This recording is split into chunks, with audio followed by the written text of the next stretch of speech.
Il y a 15 jours, à Rambouillet, une policière était assassinée. Il y a 5 jours, à Avignon, un policier tombé à son tour.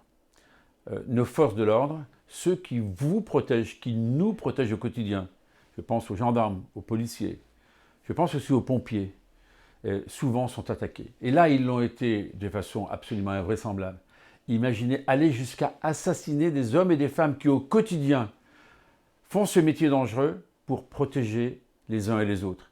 Mais c'est un des piliers de la République qu'on ébranle. Donc il faut démontrer qu'on ne peut pas laisser ces faits comme cela impunis. Il ne faut pas que ce soit uniquement des mots.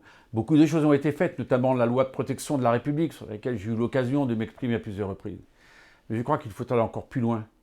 Aller plus loin, c'est par exemple qu'il y ait des peines planchées, qu'on ne retrouve pas dehors ceux qui ont commis de tels actes 2 ans ou 3 ans plus tard.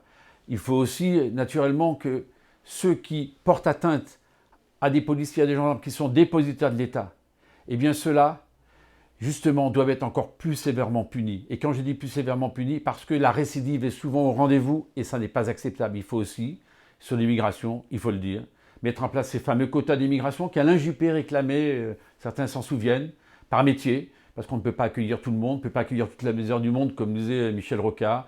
Et il faut aussi que ceux qui sont radicalisés, eh bien ceux-là, on les mette hors d'état de nuire. Hors d'état de nuire parce qu'on sait qu'à un moment ou un autre, et là il y en a qui risquent de sortir des prisons françaises, ils vont se retrouver au milieu de tous. Eh bien ceux-là, on doit les laisser en milieu fermé, de manière à ce que l'on protège nos concitoyens.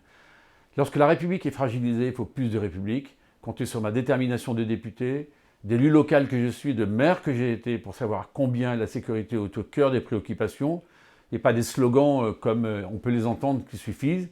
Il faut de l'action concrète. Comptez sur moi pour être sur ce combat.